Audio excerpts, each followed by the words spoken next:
ஏழைக்குருவியின் சமோசா கடை. ஒரு அமைதியான காட்டுல ஒரு அழகான வீட்டில் ஒரு ஏழைக்குருவி தம்பதிகள் வாழ்ந்துட்டு வராங்க. அவங்க ஒரு சமோசா கடையும் நடத்திட்டு வராங்க. அவங்களுக்கு ஒரு மகன் இருக்கான். அவன் பேரு தான் சிக்கு. அவன் ரொம்ப சோம்பேறியான பையன். எந்த ஒரு வேலையும் செய்ய மாட்டான். எந்த ஒரு உதவியும் பெற்றோருக்கு செய்ய மாட்டான். எப்பொழுதும் தூங்கிக் கொண்டுதான் இருப்பான். சாப்பாட்டையும் வீணாக்கி கொண்டு இருப்பான். அன்று ஒரு நாள் தூங்கிக் கொண்டிருந்த சிக்குவை எழுப்ப போனாரு அப்பா. என்ன இவன் எவ்வளவு நாள் தூங்குறான்? டேய் சிக்கு, ஏந்துடுறா. என்னப்பா, இன்னைக்கு சண்டே தானே, கொஞ்சம் தூங்க விடுப்பா. போ சிக்கு போ, அங்க தனியா அம்மா கஷ்டப்படுறாங்களா, போய் உதவி பண்ணு போ. டேபிள் மேல தோசை சமோசா வச்சிருக்காங்க, போய் சாப்பிடு போ. ஏந்துரு. சரிப்பா, போறேன்ப்பா.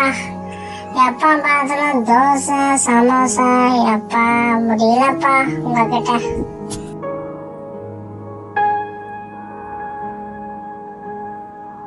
இன்னைக்கு ஞாயிற்றுக்கிழமை அப்படின்றதுனால சிக்குவோட அம்மா சமோசா கடையில் கஸ்டமர்ஸ் அலமோதிச்சு.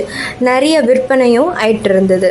சமோசா சமோசா வாங்க, சுவையான சமோசா இங்க இருக்கு. 5 ரூபாய் தான், எல்லாரும் வந்து சாப்பிடுங்கம்மா. சமோசா சமோசா ரொம்ப அருமையா இருக்குமா. இந்த ஏரியா நீங்க மட்டும்தான் 5 ரூபாய்க்கு சுவையா தரீங்கம்மா சமோசா. ஆஹா, பிரமாதம்மா. அட சிக்கு, வந்துட்டியா? வா வா, சமோசா சாப்பிடுறியா? சமோசா சாப்பிட்டுட்டு போய் கஸ்டமர்ஸ்க்கெல்லாம் சமோசா பிளேட் கொடுத்துட்டு வந்துடுறா. இருமா, இப்பதானே வந்தேன். வீட்டுல போனா அப்பா தொல்லை, இங்க வந்தா உன்னோட தொல்லை. எதுக்குமா சண்டே கூட இப்படி பண்றீங்க என்ன?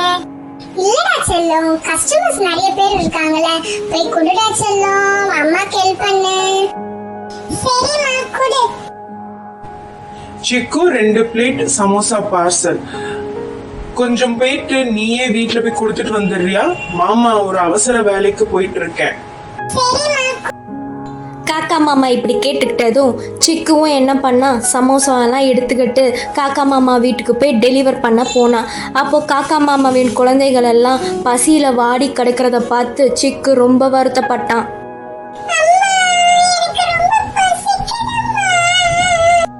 என்னடா கண்ணா, அப்பா உங்களுக்காக தான் சமோசா வாங்குறதுக்கு வெளியில போயிருக்காரு.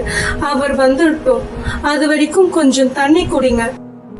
இப்படியெல்லாம் பசியால் வாடிக்கொண்டிருந்த காக்காகளை பார்த்து வருந்தினான். கண்ணீர் விட்டான் சிக்கு. அப்பொழுது தன் அப்பா அம்மா கஷ்டத்தை நினைத்து பார்த்தான். என்னதான் பெற்றோர்களின் கஷ்டத்தில் இருந்தாலும் தன் குழந்தைகளின் ஆசையையும் பசியையும் போக்கிறார்கள்.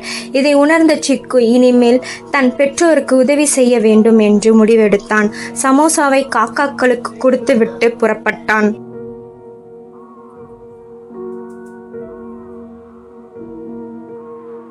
தன் தவறை உணர்ந்து கொண்ட சிக்கு தன் பெற்றோரிடம் சென்று மன்னிப்பு கேட்டான். இவ்வாறு தவறுகளை இனிமேல் செய்ய மாட்டேன் என்று சொல்லி உறுதி அளித்தான். அப்பொழுதிலிருந்து தன் பெற்றோருக்கு மிகவும் உதவியாக இருந்தான் சிக்கு.